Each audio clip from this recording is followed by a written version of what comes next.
Welcome to African Affairs, an ECTV program on Africa in Washington, D.C., United States of America. Today, we are honored with the presence of His Excellency Chukwuemeka Odumegwu Ojukwu. He is our special guest tonight. Chukwuemeka Odumegwu Ojukwu was the former military governor of the Eastern Group of Provinces, which we call Eastern Region. Now, these Eastern Group of Provinces, or what you call Eastern Region, have been divided into these states: Anambra, Ebonyi, Akwa Ibom, Rivers, Bayelsa, Imo, Abia, and Cross River states. His Excellency later became the head of state of the Independent Republic of Biafra. Now, he has been duly coronated as Igbo, the paramount leader of Igbo land, that is, of all Igbo districts in Nigeria. He graduated from Edson College and from Oxford University in England with master's degree in history. Your Excellency, welcome to our program. Thank you very much, Professor. I'm particularly happy to be with you this evening. Thank you. The questions we are going to ask, I'm going to ask it. Number one, a lot have been written about the 15th of January 1966 coup. The most erroneous being that it was an Igbo coup, which gave the Hausas or the northern Muslims the pretext to attack the Igbos. Please enlighten the world on events of the January 15, 1966 coup. Who carried out the coup and for what reasons? Thank you for giving me this opportunity to try and enlighten people on this coup that seems to be at the center of subsequent problems in Nigeria. The coup of January 15th, 1966 was actually led by Major Ifajuna, and he commanded the activities in the south, and Zogo, another major, coordinated the northern side of it from Kaduna. The reason for the coup, if you remember, Nigeria became independent in 1960. We had a government, a quasi-Westminster type government with a parliament and a ceremonial president, reflecting, as it were, the Queen of Great Britain. That was Dr. Nnamdi Azikiwe, and Tafawa Balewa was the president from the north. Now, the real problem with Nigeria has always been the imbalance of the federation that is and was known as Nigeria. I remember when I was at school, I was taught that the great thing about a federation was that no federating unit should ever be preponderant over the others. As it happened, the Nigerian Federation, when it was created, was given down to Nigerians from London. And that federation contained the imbalance of the North being preponderant, in fact, over the two other sides, the West and the East. And this created, right from the first day, a certain degree of friction.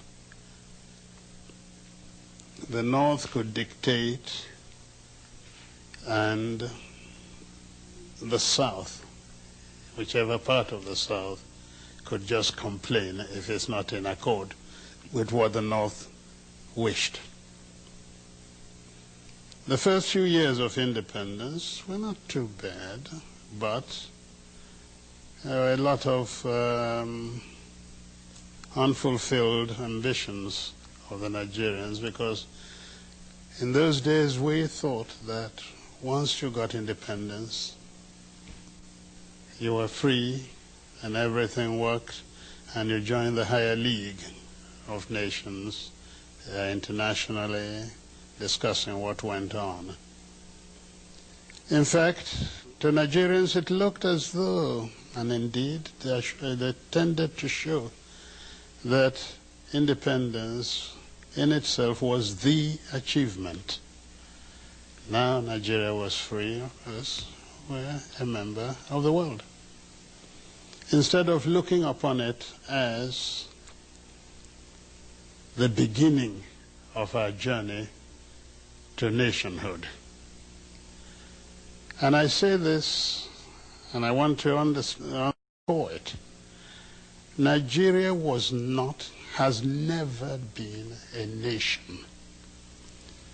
We had the aspiration, hopes that Nigeria one day would become a nation. And that has been elusive up till today. The reason being that, most unfortunately, the powers in Nigeria were concentrated in the hands of the North, which was preponderant, and wrongly so. At independence, we hoped we would be able, in fact, the three leaders of the country had different notions of independence. There was the actual leader of the struggle for independence, Dr. Nnamdi Azikiwe, who rightly thought that independence now created, as it were, a beginning, but that we were already a nation and we were now finding our positions in his own philosophical, political beliefs in Pan-Africanism. So we just had to move into the broad continental alliance. The North, under the Sardana of Sokoto, whose agent was the Prime Minister Tafawa Balewa, felt that the Nigerian nation, one had to tread very slowly, because he saw and they saw a great deal of inequities in Nigeria, and perhaps the most important then was the level of education between the North and the South. And therefore that affected, of course, the position of the North, or Northerners, in the bureaucracy of Nigeria.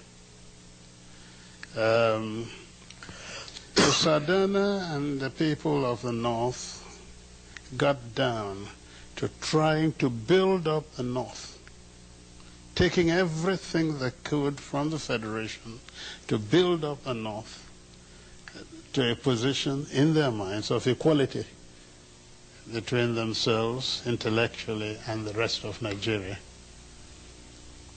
The West, under Chief Obafemi Awolowo, thought likewise and took the position of consolidating the West so as to ensure that at a given time the West would then emerge superior to either the North or the East.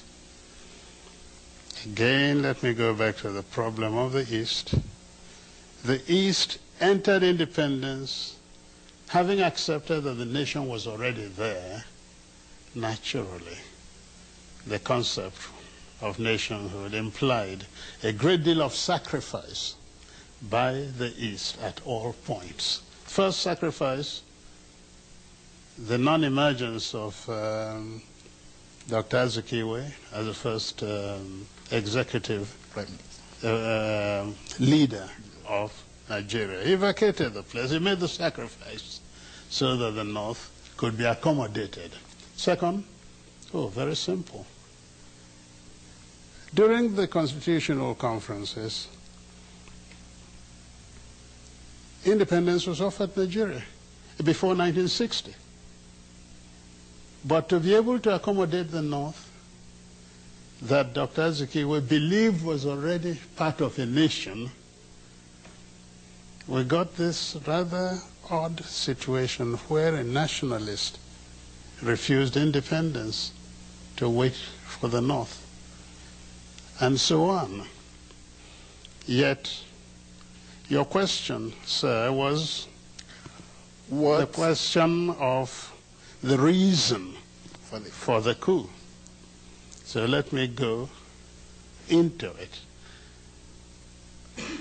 The teething problems of Nigeria after 1960, the independence, manifested itself in a number of ways. There was a friction over the preponderance of the North. There was certain difficulties about religious beliefs in the country. There was corruption, bad administration, and so on. But the real problem came from the West, which by 1966 was really in turmoil. And the reason was quite a simple one. Where does a leader lead from? In the North, the Sadana led from Kaduna in the North. His agent was in the South, Prime Minister. Awolowo for the West believed his position was better and he would be have greater effect on Nigeria if he ruled from the Federation. So he looked towards Lagos. And his deputy, Akintola, he was quite prepared to leave the West too. What a funny thing happened during the election. A funny thing happened. Dr. Azikiwe, who also opted for the Federation, won the election in the West. And it now looked as though an Igbo man was ruling in the East, ruling in the Midwest, and about to rule in the West. And this was not acceptable to the West. We started our problems there, because overnight the victory of the NCNC in the West was nullified by a number of Yorubas crossing from the government to the opposition side and creating a new government. And this actually is at the foundation of the distrust between the Igbos till now and the Yorubas. Now, law and order broke down in the West after the second election. There was so much rigging. In fact, BBC had this rather wonderful statement. It said that men became pregnant overnight with votes. Because, you know, we wear these huge robes, and you can stuff as many ballot papers inside them. And as a result of that, and because by then Awolowo was in jail for treasonable felony, it was felt that the North used its powers to ensure that Akintola, who became their stooge, won the election. It became very dangerous to travel around the streets of Lagos or the West, anywhere, That's when they started throwing acid at people in the streets, in your car, the phenomenon known as wet year. That is wet in wet year. Throwing acid on people. And it was to halt this, actually, that the military was pulled out of barracks to help stabilize the situation. And this went on. We were not moving anywhere. The countries were becoming independent. We were seeing Julius Nyerere creating personality in Africa, Nkrumah there, and so on. Nigeria is big, and with all the promise of independence, was clearly doing nothing. It was then that a group of young officers, now let's get it straight. The young officers had within Igbos, Yorubas, and Hausas. The way the Nigerian army was structured, you could not escape a preponderance of Igbo officers. And these were at the middle level because they were essentially majors. By then I was a lieutenant colonel, so I wasn't part of it. I was then commanding a battalion in Kano. The coup ostensibly, because I've later found out that the whole aim of the coup was to halt this apparent drift in Nigeria. But significantly, you know what they wanted to do? To create a presidential commission of army officers as a safeguard to the people who would guard the nation and hand over government to Chief Obafemi Awolowo. The idea was to release him from prison, make him prime minister, and in the hope that Nigeria would become a better place. That is actually how. So it was really the Yorubas and their leader that were going to benefit absolutely. from the coup, not the insinuation that it was an Igbo coup. No, certainly not. Okay. Certainly. Your Excellency, we have And not only that, and I think because a lot of things have been said about this. Yes. Who actually halted the coup? Aguiyi Ironsi in Lagos, an Igbo. Chukwuemeka Odumegwu Ojukwu in Kano, an Igbo. The Igbos halted the coup. How can it be at the same time an Igbo coup halted by Igbos? There's something odd about that. Thank you, Your Excellency. The next question is, on May 29th, July 29th, September 29th, 1966, genocide was committed against the Igbos. Will you let the world, through this medium, know the extent of this genocide? We know you established the Onyuke Commission that looked into these genocidal acts. What were his findings, some of them that you can let the world know? Well, that's no doubt. I mean, the findings, the report. Okay, the report. The report is available, can be bought by anyone.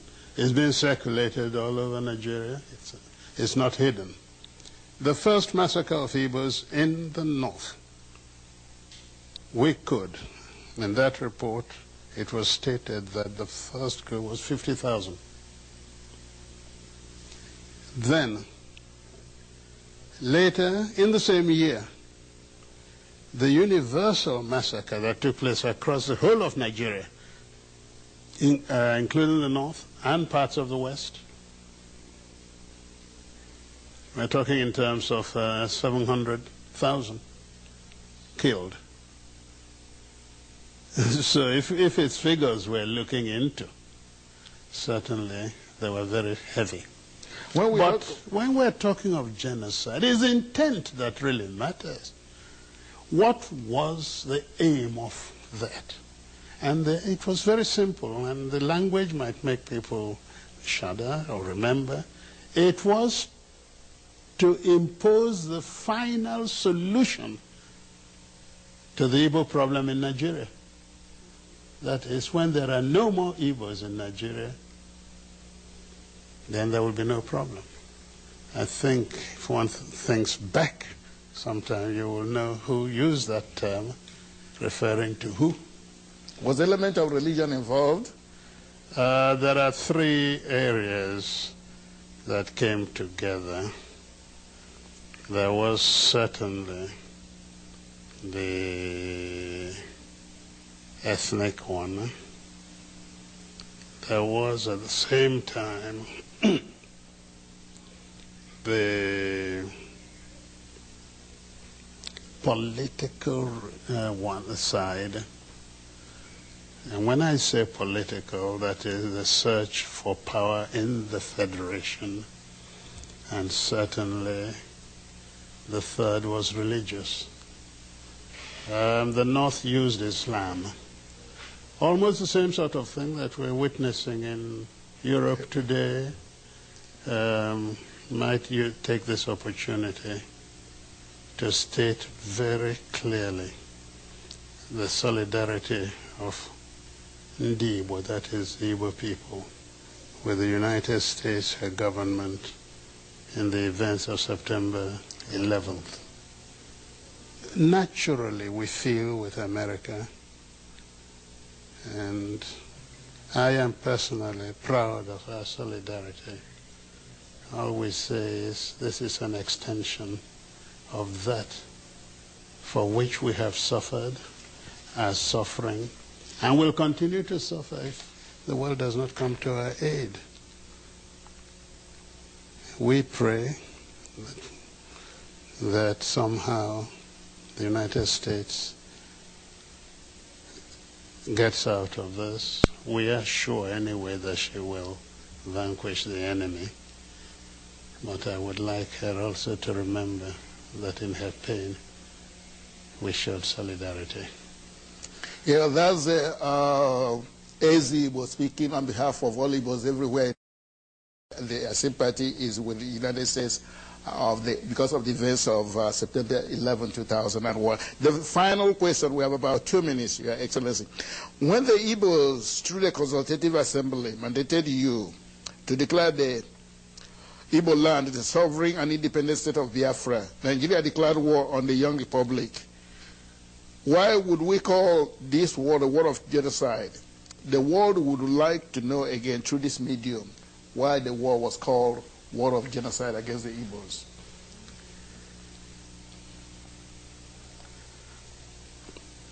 The word genocide is so large in its meaning that even when you're staring it in the face, very often you hesitate about using the term.